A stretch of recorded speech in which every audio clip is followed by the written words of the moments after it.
കൂട്ടുകാർക്ക് നല്ലൊരു ദിവസം ആശംസിച്ചുകൊണ്ട് മാമ്പഴത്തിന്റെ പുതിയ വീഡിയോയിലേക്ക് സ്വാഗതം. നമുക്ക് നേരെ ആദർശിന്റെ നയനയുടെ ഇന്നത്തെ നല്ലൊരു വിശേഷം കണ്ടാലോ. അങ്ങനെ ഇന്നത്തെ വിശേഷത്തില് നന്ദു പുറത്തു പോകാനിട്ട് റെഡി ആയിട്ട് വരുവാണ്. ഈ സമയത്ത് ഗോവിന്ദൻ ചോദിച്ചു, നീ എങ്ങോട്ടാ മോളെ പോണേന്ന് ചോദിക്കുക. അച്ഛാ, എനിക്ക് പുറത്തു വരെ പോണം. പുറത്ത് അതെന്താ? അല്ല, എനിക്ക് ഒന്ന് രണ്ട് ഫ്രണ്ട്സിനെ കാണാനുണ്ടെന്ന് പറയാം. ഇപ്പോഴെനിക്കൊരു സമാധാനം. ഇത് ഇത്രയും ദിവസം നീ അകത്ത് തന്നെ ഇരുന്നപ്പോ ആകെപ്പാടെ ഒരു വീർപ്പുമുട്ടലായിരുന്നു. നീ ഇടയ്ക്ക് ഇങ്ങനെ പുറത്തൊക്കെ ഇറങ്ങണം. അല്ല, ഞാൻ പുറത്തു പോകുന്നതിന് നിനക്ക് നേരത്തെ എതിർപ്പായിരുന്നല്ലോ. പക്ഷെ ഇപ്പോഴങ്ങനെയൊന്നുമില്ല. നീ എങ്ങോട്ടാ പോന്നെ, ആരെ കാണാനെന്ന് മാത്രം പറഞ്ഞാൽ മതി. അങ്ങനെയൊന്നുമില്ല അച്ഛാ, ഒന്ന് രണ്ട് ഫ്രണ്ട്സ് വരാമെന്ന് പറഞ്ഞിട്ടുണ്ട്. പിന്നെ അവരെ കണ്ടു കഴിഞ്ഞ ശേഷം തീരുമാനിക്കും എങ്ങോട്ട് പോകണമെന്നൊക്കെയുള്ള. ശരി, മോള് പോയിട്ട് വരാൻ പറയണം. അങ്ങനെ നന്ദു പോവാണ്.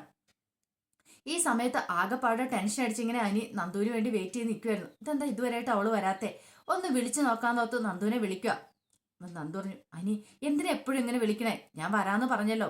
പിന്നെ നീ വിളിച്ചപ്പോ ഞാൻ വരാന്ന് പറഞ്ഞ മറ്റൊന്നും കൊണ്ടല്ല. ഒരു പക്ഷെ ഞാൻ വരാതിരുന്നിട്ടുണ്ടെങ്കിൽ നീ ഇടിച്ചു കയറി എന്റെ വീട്ടിലേക്ക് വരും. അത് വലിയ വിഷയമാവും. അതുകൊണ്ടാണ് ഞാൻ നിന്നെ കാണാന്ന് പറഞ്ഞ. നീ ഫോൺ വെച്ചോ, ഞാൻ ഇപ്പൊ തന്നെ ഇവിടെ എത്തുമെന്ന് പറയണം. ശരിയെന്ന് പറഞ്ഞ അനി ഫോൺ വെക്കുക. ഈ സമയത്താണ് നയനെ അങ്ങോട്ട് വരുന്നേ. നയന വന്നു കഴിഞ്ഞപ്പോ അനി ഇങ്ങനെ നിൽക്കുന്ന കണ്ടു. അനിയുടെ അടുത്ത് ആരും വന്നിട്ടില്ല. ഇപ്പൊ ആരോ വെയിറ്റ് ചെയ്ത് നിൽക്കുന്ന പോലെ ഉണ്ട്. ആരാ നോക്കാന്നോർത്ത് നയന അവിടെ മാറി നിൽക്കുകയാണ്. അപ്പോഴാണ് നമ്മുടെ അനാമികയുടെയും കൂട്ടുകാരുടെയും വരവ്. അനാമികയുടെ കൂട്ടുകാരി പറഞ്ഞു, ദേ നിന്റെ ഭർത്താവാൻ പോകുന്ന ആളല്ലേ ദേ നിൽക്കുന്നു, നോക്കാൻ പറയണ. ശരിയാണല്ലോ, അനി എന്താ ഇവിടെ, വാ നമുക്ക് അങ്ങോട്ട് ചെല്ലാന്നും പറഞ്ഞുകൊണ്ട് അനിയുടെ അടുത്തേക്ക് വരുവാണ്. അനി ഒരിക്കലും പ്രതീക്ഷിച്ച കാര്യമായിരുന്നില്ല ആ സമയത്ത് അനാമികേനെ അവിടെ. ഇവളെന്തിനാ ഇങ്ങോട്ട് വന്നേ? എന്റെ ഭഗവാനെ, എന്തിനായിരിക്കും പോലും വന്നേ? പെട്ടെന്ന് അനാമിക അങ്ങോട്ട് എന്നിട്ട്, അല്ല അനി എന്താ ഇവിടെ? ആരെ നോക്കി നിൽക്കുക? എൻ്റെ ഒരു ഫ്രണ്ട് വരാന്ന് പറഞ്ഞു. അപ്പൊ ഞാൻ ഫ്രണ്ടിന് വേണ്ടി വെയിറ്റ് ചെയ്യുക. പിന്നീട് അനി ഇതെന്റെ ഫ്രണ്ട്സാന്ന് പറയണം. ശരി, മനസ്സിലായി. പിന്നീട് അനി ഒന്നും മിണ്ടില്ല, കാര്യമായിട്ടൊന്നും മിണ്ടില്ല. എന്നാ ശരി, നിങ്ങൾ സംസാരിക്കുക, ഞങ്ങൾ അങ്ങോട്ട് പോയേക്കാന്ന് പറഞ്ഞുകൊണ്ട് ഫ്രണ്ട്സൊക്കെ അങ്ങോട്ട് പോവാണ്. ഈ സമയം നയന നോക്കിക്കഴിഞ്ഞപ്പം അനിയുടെ അടുത്തേക്ക് അനാമികയാണ് വന്നത്. ഓ, അപ്പം അനാമികയ്ക്ക് വേണ്ടിയിട്ടാണോ അനി ഇങ്ങോട്ട് വന്നത്? താൻ വെറുതെ തെറ്റിദ്ധരിച്ചു. പാവം അനി, വേണ്ടായിരുന്നു എന്നും പറഞ്ഞ് നായനെ തിരികെ പോവാണ്.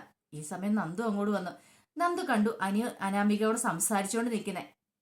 അപ്പം ഇനിയിപ്പം അങ്ങോട്ട് പോയിട്ട് കാര്യമില്ല. അനിയുടെ അടുത്ത് അനാമികയുണ്ട്. താൻ അങ്ങോട്ട് ചെന്നിട്ടുണ്ടെങ്കിൽ അതായിരിക്കും ഏറ്റവും വലിയ പ്രശ്നമാകാൻ പോകുന്നത്. അങ്ങനെ നന്ദു എന്ത് ചെയ്യണം? നന്ദു അവിടെ നിന്ന് അങ്ങോട്ട് പോവാണ്. അനി പെട്ടുപോയി. അനിയുടെ മുഖഭാവം കണ്ടിട്ട് അനാമിക ചോദിച്ചു, നീ എന്താ ഇങ്ങനെ ഇരിക്കണേ? നീ എന്റെ ഫ്രണ്ട്സിനോടൊന്ന് സംസാരിച്ചു പോലുമില്ലോ. അല്ല, ഇപ്പൊ ഞാൻ എന്താ സംസാരിക്കുന്നത്? അല്ല, നിന്റെ മുഖത്ത് ഒരു ചിരി പോലും ഇല്ലായിരുന്നല്ലോ അവരോട് സംസാരിക്കുമോ. എന്താ അനാമ ഇങ്ങനെയൊക്കെ പറയണേ? ഇനിയിപ്പൊ നീ വേറെ ആരെങ്കിലും വെയിറ്റ് ചെയ്ത് നിന്നാണോ എന്ന് ചോദിക്കുക. എന്താ, അതെന്താ അങ്ങനെ ചോദിച്ചേ? അല്ല, നിന്റെ മുഖം കണ്ടിട്ട് എനിക്ക് അങ്ങനെ തോന്നി. ഞാൻ ഇങ്ങോട്ട് വന്നത് നിനക്ക് ഇഷ്ടപ്പെടായിക ഉള്ള പോലെ തോന്നി. അങ്ങനെയൊന്നും ഇല്ല, സത്യം പറ, നീ ആർക്ക് വേണ്ടിയാ വെയിറ്റ് ചെയ്യുന്ന ചോദിക്കുക. ദേ അനാമിക, ഒരു കാര്യം ഞാൻ പറഞ്ഞു കേട്ടോ. ഒരു കാര്യം തന്നെ 9 വട്ടം പറയാനൊന്നും എന്നെ കൂടെ പറ്റില്ല എന്ന് പറയാം. അല്ല, നിന്റെ ഫ്രണ്ട് എപ്പോ വരുമെന്നാ പറഞ്ഞേ? പെട്ടെന്ന് വരുമെന്ന് പറഞ്ഞ കുറെ സമയമായി. ഇന്നിനിപ്പോ വരുമെന്ന് തോന്നുന്നില്ല എന്ന് പറയാം. അപ്പൊ നിനക്ക് ഇന്ന് വേറെ എന്തെങ്കിലും പ്രോഗ്രാം ഉണ്ടോ? ഇപ്പൊ വേറെ പ്രോഗ്രാം എന്ന് വെച്ചാൽ ഇപ്പൊ വേറെ പ്രോഗ്രാം ഒന്നുമില്ല. വീട്ടിലേക്ക് പോകാനായിട്ടാ ഞാൻ ഉദ്ദേശിച്ചിരിക്കുന്നത്. അന്ന് ഒരു കാര്യം ചെയ്യാം, നമുക്ക് എവിടെയെങ്കിലും പോകാന്ന് പറയണം. എവിടെ പോകാനായിട്ട്? അല്ല, നിനക്ക് വേറെ പ്രോഗ്രാം ഒന്നും ഇല്ലല്ലോ, പുറത്ത് എവിടെയെങ്കിലും പോകാന്ന് പറയണേ. അതൊന്നും പറ്റത്തില്ല, എനിക്ക് കല്യാണമൊക്കെ വിളിക്കാനുണ്ടെന്ന് പറയാം. ഇത് കേട്ടപ്പോ ഒരു കാര്യം ചെയ്യാം, ഒന്ന് റെസ്റ്റോറൻറ്റിലേക്ക് എങ്ങനെ വരുന്നതിന് കുഴപ്പമുണ്ടോ? അവിടെ പോയിട്ട് ഒരു കോഫിയോ അല്ലെങ്കിൽ എന്തെങ്കിലും ഫുഡ് കഴിച്ചിട്ട് പോകാന്ന് പറയാം. ഇത് കേട്ടപ്പം അനി ഒരു വല്ലാത്ത അവസ്ഥയിലായി. എനിക്ക് എന്ത് ചെയ്യണമെന്ന് അറിയത്തില്ല. ഒരുപക്ഷെ കൃത്യസമയത്ത് തന്നെ ആയിരിക്കും നന്ദുവും വന്നത്. ഇവിടെ നിൽക്കുന്നതുകൊണ്ട് നന്ദുവിന് ഇങ്ങോട്ട് വരാനും പറ്റില്ലായിരുന്നു. ഇനിയിപ്പൊ എന്ത് ചെയ്യും? എങ്ങനെ ഇവിടെ നിന്ന് രക്ഷപ്പെടും? ഈ സമയം അനാമിക പറഞ്ഞു, നീ എന്താ അനി ഒന്നും മിണ്ടാത്തെ? നീ എന്താ ഇങ്ങനെ മിണ്ടാതിരിക്കണേന്ന് ചോദിക്കുകയാണ്. വീണ്ടും അനീനെ ഇങ്ങനെ ഇറിറ്റേറ്റ് ചെയ്തോണ്ടിരിക്കുക. എനിക്ക് നല്ല ദേഷ്യം വരുന്നുണ്ടായിരുന്നു, പക്ഷെ ഒന്നും പ്രകടിപ്പിക്കാൻ പറ്റില്ലല്ലോ. പെട്ടെന്ന് അനാമിക പറഞ്ഞു, നിനക്ക് പറ്റില്ലേ പറഞ്ഞേരെ, ഞാൻ ഇപ്പൊ തന്നെ മുത്തശ്ശനെ വിളിച്ചിട്ട് പറഞ്ഞോളാം. എന്റെ കൂടെ റെസ്റ്റോറൻറ്റിലേക്ക് പോലും വരാനായിട്ട് അവനെ കൊണ്ട് പറ്റത്തില്ല. അവന്റെ മനസ്സിൽ വേറെ ആരോ ഉണ്ടെന്ന് പറയട്ടെ എന്ന് ചോദിക്കുക. അനി ആകെ പെട്ടുപോയി. ഇപ്പൊ നിനക്ക് റെസ്റ്റോറൻറ്റിലേക്ക് വന്നാൽ മതിയല്ലോ, ഞാൻ വരാം. ഇനി ഇതിന്റെ പേര് നീ ഒരു വഴക്കുണ്ടാക്കണമെന്ന് പറയണം. അങ്ങനെ ദേഷ്യപ്പെട്ടാണ് അനി അങ്ങോട്ട് പോണ. അനാമികയുടെ കൂടെ ഇഷ്ടപ്പെടാതെ നന്ദു ഇവിടെ നിന്നിട്ടുണ്ടെങ്കിൽ പാവം എന്ത് ചെയ്യും? അവൾക്ക് ഭയങ്കര വിഷമമായി കാണും. ആ ഒരു ചിന്ത അനിയുടെ മനസ്സിനെ ഇങ്ങനെ അലട്ടിക്കൊണ്ടിരിക്കുവായിരുന്നു. ഈ സമയം കനകയും നവിയും കൂടെ സംസാരിച്ചുകൊണ്ടിരിക്കുവായിരുന്നു. നവി പറഞ്ഞു, അമ്മേ 7 മാസം ആ നോക്കിയിരിക്കുന്നില്ല. 7 മാസമായി. ആ സമയത്ത് ഞാനങ്ങ് വീട്ടിലേക്ക് വരട്ടേന്ന് ചോദിക്കുക. അതെന്താ മോളെ അങ്ങനെ പറഞ്ഞേ? അല്ല, അമ്മ പോകുന്നിടത്ത് ഞാൻ അങ്ങോട്ട് വരുവാണെങ്കിലേ. അതൊന്നും വേണ്ട മോളെ. 7 മാസം കഴിഞ്ഞ് ചടങ്ങ് നടത്തി കഴിയുമ്പോൾ വന്നാൽ മതി. എന്ത് പറ്റി മോളെ ഇപ്പൊ നിനക്ക്? നീ പ്രണയിച്ച് വിവാഹം കഴിച്ചായിരുന്നല്ലോ, പിന്നെന്താ ഇപ്പൊ നിനക്ക് ഇവിടെ നിൽക്കാൻ ഇഷ്ടമില്ലേന്ന് ചോദിക്കുക. അല്ലമ്മേ, എനിക്ക് അമ്മയോട് അവിടെ വന്ന് നിൽക്കാനേ ഇഷ്ടം. ഇവിടെ എന്തോ എനിക്കിവിടെ നിൽക്കാൻ പോലും തോന്നുന്നില്ലെന്ന് പറയാം. അങ്ങനെയൊന്നും വിചാരിക്കരുത് കേട്ടോ. ഇത് മോളെ കല്യാണം കഴിപ്പിച്ച് കൊണ്ടൊന്നും വീടല്ലേ, ഇത് മോളുടെ സ്വന്തം വീടായിട്ട് മോള് കാണണം. ഇവിടെ നിൽക്കണം എന്നൊക്കെ പറഞ്ഞു കൊടുക്കുവാണ്. ഈ സമയത്താണ് നയനയുടെ വരവ്. നയന പെട്ടെന്ന് വന്നു കഴിഞ്ഞപ്പം കന ചോദിച്ചു, നീ എന്താ മോളെ ഇത്ര പെട്ടെന്ന് കല്യാണിയെ കണ്ടു വന്നോന്ന് ചോദിക്കാം. അമ്മേ, ഞാൻ കല്യാണിയെ കാണാനല്ല പോയത്. പിന്നെന്താ? പിന്നെ നീ എങ്ങോട്ടാ പോയത്? അല്ല, അമ്മയ്ക്കറിയാലോ അനിയുടെ വിവാഹം ആയി കഴിഞ്ഞപ്പോൾ അനിക്കിപ്പോ വിവാഹമേ വേണ്ടെന്ന് പറഞ്ഞുകൊണ്ട് അനി ഇരിക്കുന്നത്. അതുപോലെ തന്നെ നന്ദുവിനും എന്തോ ഒരു പ്രശ്നമുണ്ട്. അപ്പൊ അവരുടെ പ്രശ്നം എന്താണെന്ന് കണ്ടുപിടിക്കാൻ പറ്റുമെങ്കിൽ അതിനു വേണ്ടി ഞാൻ പോയതാന്ന് പറയാം. ഇത് കേട്ടെന്ന് കനകയുടെ നെഞ്ചിലൊരു തീയുണ്ടായി. കനക പറഞ്ഞു, എന്നിട്ടെന്താ? ഉദ്ദേശിച്ച പോലെയൊന്നും അല്ലായിരുന്നു. അനിയെ കാണാനായിട്ട് അനാമിക വന്നേ. ഏത് പെൺകുട്ടി അനിയെ കാണാൻ വരുന്നെന്ന് അറിയാൻ വേണ്ടി ഞാൻ പോയതാ. പക്ഷെ അനാമിക വന്നേന്ന് പറയാം. ഇത് കേട്ടപ്പോ കന പറഞ്ഞു, ഞാൻ പറഞ്ഞില്ലേ അനിമോന്റെ മനസ്സിൽ അനാമിക ഇപ്പോഴും ഉള്ളത്. അങ്ങനെയല്ലമ്മേ, വേറെ ആരോ ഉണ്ടെന്ന് പറയാണ്. അങ്ങനെയാണെ പിന്നെ അനാമിക വരേണ്ട ആവശ്യമില്ല ആ സമയത്തെന്ന് പറയാം. എനിക്കതത്ര വിശ്വാസം വന്നിട്ടില്ല. വേറെ ആരോ അനിയുടെ മനസ്സിലുണ്ട്. ഇത് കേട്ടതും പെട്ടെന്ന് അവ്യ അങ്ങനെയാണെങ്കിൽ നല്ല കാര്യമല്ലേ, അതാരാന്ന് കണ്ടുപിടിക്കുവാണെങ്കിൽ ആ കുട്ടിനെ ഈ വീട്ടിലേക്ക് കൂട്ടിക്കൊണ്ട് വരാൻ പറ്റേ. അതിനെ സ്നേഹിക്കുന്ന പെണ്ണിനെയല്ലേ അവൻ കല്യാണം കഴിക്കണമെന്ന് ചോദിക്കുക. പെട്ടെന്ന് നായന പറഞ്ഞു, അതൊക്കെ ശരി തന്നെയാ, പക്ഷേങ്കിൽ അതൊക്കെ നടക്കുന്ന കാര്യമാണോ? ഇഷ്ടപ്പെടാതെ, ഈ വീട്ടുകാർക്ക് ഇഷ്ടപ്പെടാതെ ഒരു പെൺകുട്ടിയാ അവളെങ്കിൽ ഒരു കാരണവശാലും ഈ ബന്ധം ആരും അംഗീകരിക്കാനായിട്ട് പോകുന്നില്ല. അങ്ങനെ വന്നാൽ പിന്നെ അടുത്ത വഴക്ക് അതായിരിക്കും. അറിയാലോ, നമ്മൾ രണ്ടുപേരും ഇപ്പോഴും പുറത്താ. നമ്മളെ രണ്ടുപേരും മരുമക്കളായിട്ട് ഇവിടെയുള്ള ഇതുവരെയായിട്ട് അംഗീകരിച്ചിട്ടില്ലെന്ന് പറയാം. കനക പറഞ്ഞു, നയനമോള് പറഞ്ഞ കാര്യം ശരി തന്നെയാ. ഇനിയിപ്പം അനിയുടെ മനസ്സുള്ള ആരാന്ന് അറിയത്തില്ല. അങ്ങനെ ആണെങ്കിൽ തന്നെ അവരെ ഈ വീട്ടുകാർ അംഗീകരിച്ചില്ലെങ്കിലോ അതോടുകൂടി തീർന്നില്ലേ? അല്ലെങ്കിൽ ഇനിയിപ്പൊ അതിനെക്കുറിച്ചൊന്നും സംസാരിച്ചിട്ട് ഒരു കാര്യമില്ല. ഒന്ന് ആലോചിച്ച് നോക്കിയേ. മൂർത്തി സാറ് കല്യാണം ഉറപ്പിച്ചു കഴിഞ്ഞു. അത് മാത്രമല്ല, അനിയുടെ വിവാഹം കുറച്ച് ദിവസങ്ങൾക്കുള്ളിൽ നടക്കും. ഇനിയിപ്പൊ അനിയുടെ മനസ്സിലുള്ള പെണ്ണിനെ കുറിച്ചൊക്കെ ചിന്തിക്കേണ്ട ആവശ്യമൊന്നും ഇല്ല. എത്രയും പെട്ടെന്ന് അവന്റെ കല്യാണം നടക്കട്ടെ എന്ന് പറയാം. ഇത് കേട്ടപ്പോൾ നയൻ പറഞ്ഞു, ഇതങ്ങനെ ഞാൻ വെറുതെ വിടാൻ പോകുന്നില്ല. ഞാൻ കണ്ടുപിടിക്കാൻ പോകും. അനിയുടെ മനസ്സിൽ ആരാന്നുള്ള എനിക്ക് അറിയണം. ഒരു പക്ഷേങ്കിൽ നല്ല പെൺകുട്ടിയാണെങ്കിൽ, ഈ വീടിന് ചേരുന്നതാണെങ്കിൽ അവളെ ഇങ്ങോട്ട് കൂട്ടിക്കൊണ്ട് വരാലോ. ഒരുപക്ഷെ വേറൊരു പെൺകുട്ടിയെ കല്യാണം കഴിച്ചാൽ അനിയുടെ മനസ്സ് ഏത് വിധമാവുമെന്ന് അറിയത്തില്ല. ഇനിയിപ്പം ഈ വീടിന് ചേരുന്ന മരുമകളല്ല. ഇനിയിപ്പോ വീട്ടുകാർ എതിർക്കുന്ന ഒരു കാര്യമാണെങ്കിൽ അനിയനെ പറഞ്ഞ് മനസ്സിലാക്കാനും പറ്റൂല്ലോ എന്ന് പറഞ്ഞിട്ട് നയനെ അങ്ങോട്ട് കയറി പോവാ. കനയ്ക്ക് ആകപ്പാടെ സങ്കടമായിപ്പോയി. എന്ത് ചെയ്യണമെന്ന് പറയാൻ വല്ലാത്തൊരവസ്ഥ. ഈ സമയം നബി പറഞ്ഞു, എനിക്ക് അനിയുടെ കാര്യത്തിൽ വല്ലാത്തൊരു ടെൻഷൻ ആവുന്ന അമ്മയെന്ന് പറയണേ. എന്താ മോളെ, നീ എന്തിനാ ടെൻഷൻ അടിക്കണമെന്ന് എനിക്ക്? ഒന്നുമില്ലെന്ന് പറയാ. ഈ സമയം കനക പറഞ്ഞു, അതെ, നീ വേറെ നിന്നെ കുറിച്ച് ഇപ്പൊ ആലോചിക്കണ്ട കേട്ടോ.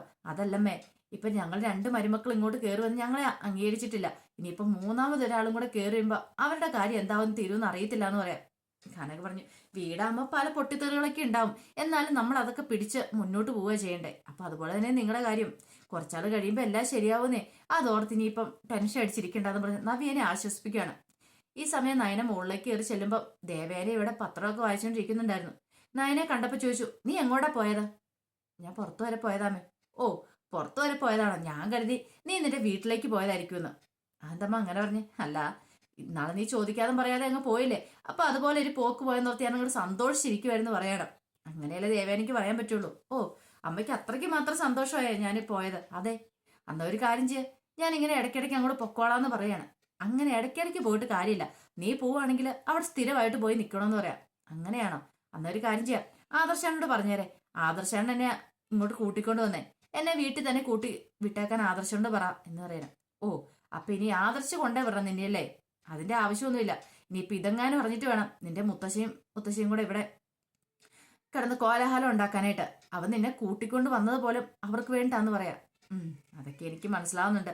ഈ സമയം ദേവേനെ ഒന്നുകൂടെ പറഞ്ഞു, ഒരു കാര്യം കൂടെ ഉണ്ട്. ഒരു കാരണവശാലും നിന്റെ മുത്തശ്ശി അറിയാൻ പാടില്ല ഞാൻ ഇങ്ങനെയൊക്കെ പറഞ്ഞ കാര്യം. ഈ സമയം നയന മനസ്സിൽ പറയാം, അമ്മയുടെ മനസ്സൊക്കെ എനിക്ക് മനസ്സിലാക്കാൻ പറ്റുന്നുണ്ട്. അമ്മയുടെ മോന്റെ, അതെ, അമ്മയുടെ മോന് ഞാൻ ഇല്ലാതെ ജീവിക്കാൻ പറ്റില്ലെന്ന് എനിക്ക് മനസ്സിലായ കാര്യമാണ്. അത് മാത്രമല്ല, അമ്മയ്ക്ക് ഞാൻ ഇവിടെ വേണം. പക്ഷെ പുറമെ ഇങ്ങനെ കാണിച്ചാലും അമ്മയുടെ ഉള്ളില് ഞാൻ ഇവിടെ നിൽക്കുന്നത് തന്നെ ആഗ്രഹം. അതെനിക്ക് അറിയാന്ന് പറയാം. പെട്ടെന്ന് ദേവേനെ ചോദിച്ചു, നീ എന്താ ആലോചിച്ചോണ്ടിരിക്കണേ? ഒന്നുമില്ലമ്മേ എന്ന് പറഞ്ഞിട്ട് നയനെ അങ്ങോട്ട് പോവാണ്. പിന്നീട് കാണിക്കുന്നത് ഒരു റെസ്റ്റോറൻറ്റില് അനിയും അനാമയും കൂടെ ഇരിക്കുവാണ്. അങ്ങനെ ജ്യൂസൊക്കെ കുടിച്ചുകൊണ്ടിരിക്കുക. അങ്ങനെ ജ്യൂസ് കുടിച്ചുകൊണ്ടിരിക്കുന്ന സമയത്തും അനിയൊന്നും മിണ്ടാതിരിക്കുവാണ്. ഈ സമയത്ത് അനാമി ചോദിച്ചു, നിന്റെ മുഖം എന്താ ഇന്നിങ്ങനെ കടന്നൽ കുത്തിയ പോലെ ഇരിക്കുന്നത്? അല്ലെങ്കിലും അതെ, ഞാനൊന്ന് ഫോൺ വിളിച്ചാൽ പോലും നിനക്ക് എടുക്കാൻ സമയമില്ല. രാത്രി വിളിച്ചാലോ ഫുൾ ടൈം എൻഗേജ്ഡ്. നീ എന്താ അനി ഇങ്ങനെ? കുറച്ച് ദിവസം കഴിയുമ്പോൾ നമ്മുടെ വിവാഹം അല്ലേന്ന് ചോദിക്കും. ഇനിയിപ്പം നിനക്ക് ഈ വിവാഹത്തിന് ഇഷ്ടമില്ലെന്നറിയാം. അതോ ഇനിയിപ്പം മറ്റാരെങ്കിലും നിന്റെ മനസ്സിലുണ്ടോ എന്ന് ചോദിക്കാം. എന്താ അനാമിക നീ ഇങ്ങനെയൊക്കെ പറയുന്നേ? അല്ല, നിന്റെ ഈ സ്വഭാവം കണ്ട് എനിക്ക് അങ്ങനെയൊക്കെ തോന്നുന്നുണ്ട്. സത്യം പറ, നീ ഇപ്പൊ വേറെ ആരെയോ കുറിച്ച് ചിന്തിച്ചോണ്ടിരിക്കുവല്ലാരും ചോദിക്കുവാണ്. ദേ അനാമിക, നിനക്ക് എപ്പോ പറഞ്ഞാലും ഇങ്ങനെ ഇതൊക്കെ തന്നെയുള്ളൂ. എന്തായാലും നീ ഇങ്ങനെ എന്റെ ഫ്രണ്ട്സ് വന്നിട്ട് പോലും നീ ഒന്നും മിണ്ടിയില്ല. അല്ല നിനക്കറിയാലോ, ഞാൻ നിന്നോടല്ലാതെ അധികം വരെ ഗേൾസിനോട് അങ്ങനെ സംസാരിക്കാറില്ലെന്ന്. ഓ, അങ്ങനെയൊന്നും അല്ലോ, നീ വേറെ പലരോടും ഭയങ്കര അടുപ്പത്തോടെ സംസാരിക്കുന്ന കണ്ടിട്ടുണ്ടല്ലോ. നീ നന്ദുവിനെ കുറിച്ചാ പറഞ്ഞതെന്ന് എനിക്കറിയാം അനാമികയെ. പക്ഷെ അവളെ അറിയാലോ എനിക്ക് എങ്ങനെയാന്നുള്ള കാര്യം. അതാ ഞാൻ പറഞ്ഞത്. നിനക്ക് ഇപ്പോഴും അവളെ കുറിച്ച് മാത്രം ചിന്തയെന്ന് പറയാം. ദേ അനാമികയെ ക്ഷമിക്കുന്നതിനൊരു പരിധിയുണ്ട് കേട്ടോ. മനുഷ്യന് സമാധാനം തരില്ല. ഒരു കാര്യം ചെയ്യാം, ഇങ്ങനെയാണെങ്കിൽ ഈ ബന്ധം നമുക്ക് ഇവിടത്തോടു കൂടി അങ്ങ് സ്റ്റോപ്പ് ചെയ്തേക്കാന്ന് പറയാം. നീ എന്താ പറഞ്ഞേ? അതെ, പിന്നെ അല്ലാതെ എന്താ പറയണേ? ഇപ്പോഴും ഇങ്ങനെയാണെങ്കിൽ വിവാഹത്തിന് ശേഷം എന്തായിരിക്കും? നമ്മൾ രണ്ടും കൂടെ അടിച്ചു പിരിയത്തുള്ളൂ, നന്ദുവിന്റെ പേര് പറഞ്ഞിട്ട്.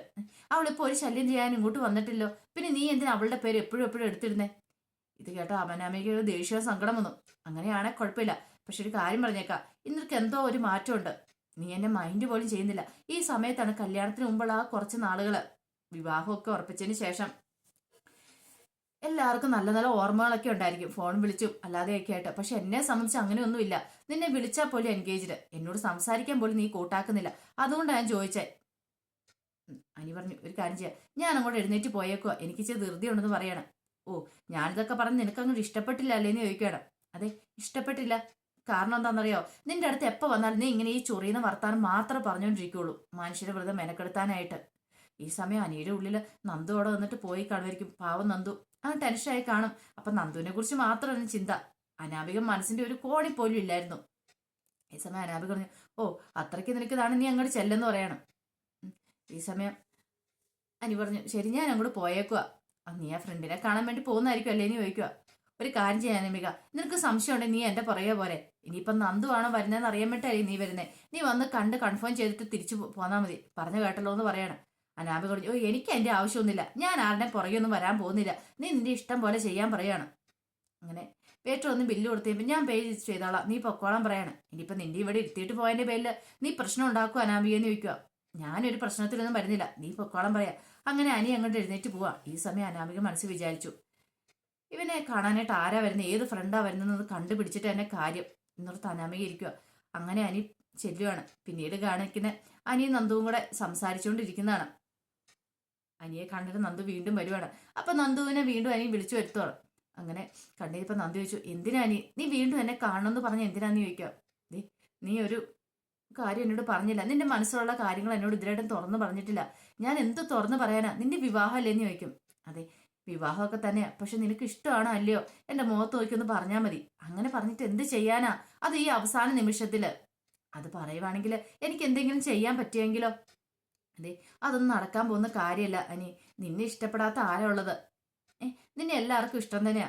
പക്ഷേങ്കിൽ ഇനിയിപ്പോൾ അതിനെക്കുറിച്ച് ചിന്തിക്കാൻ പോലും പറ്റാത്ത അവസ്ഥയാ. ഒന്ന് ഓർത്തു വയ്ക്കേ, നിന്റെ വീട്ടിലെ അവസ്ഥ, എൻ്റെ വീട്ടിലെ അവസ്ഥ, അതൊക്കെ ചിന്തിക്കാൻ പറ്റുന്ന കാര്യമാണോ? ഈ സമയം അനി പറഞ്ഞു, അതെ അതിനെക്കുറിച്ചൊന്നും നീ ചിന്തിക്കേണ്ട, നിന്നോട് ചോദിച്ചതിന് മാത്രം നീ മറുപടി പറഞ്ഞാൽ മതി. അതല്ല നീ, എൻ്റെ വീട്ടിലെ 2 പേര് അവിടെയുണ്ട്, ഇനിയിപ്പോൾ മൂന്നാമതൊരാളായിട്ട് ഞാനും കൂടെ അങ്ങോട്ട് വരാമെന്ന് പറഞ്ഞാൽ ഇത് കേട്ടപ്പോൾ അനി ചോദിച്ചു, അതിനെന്താ കുഴപ്പം? അവരുടെ അനിയത്തിയായിട്ട് നിനക്ക് അവിടെ വന്ന് നിന്നുകൂടെയെന്ന് ചോദിക്കുക. ആ സമയത്താണ് അനാമികയുടെ വരവ്. ഇത് കേട്ടോണ്ട് ഒരു നിമിഷം അനാമിക ഞെട്ടിത്തെറിച്ച് നിൽക്കുക. അപ്പൊ അതിന്റെ വിശേഷങ്ങളൊക്കെ നമ്മളിന്ന് കണ്ടത്. ഇതിന്റെ ബാക്കി വിശേഷങ്ങളുമായിട്ട് വൈകുന്നേരത്തെ പ്രൊമോയി വരാട്ടോ. അപ്പൊ ആദ്യമായി കാണുന്നവരാണെങ്കിൽ ചാനൽ ഇഷ്ടപ്പെട്ടോ ഒന്ന് സബ്സ്ക്രൈബ് ചെയ്യാൻ മറക്കരുത്. അതോടൊപ്പം തന്നെ കണ്ടുകൊണ്ടിരിക്കുന്ന എല്ലാവരുടെ സപ്പോർട്ടിലായിരിക്കും തുടർന്ന് പ്രതീക്ഷയുണ്ട്. എല്ലാവർക്കും ഒരിക്കൽ കൂടി നല്ലൊരു ദിവസം ആശംസിച്ചു നിർത്തുന്നു. നന്ദി.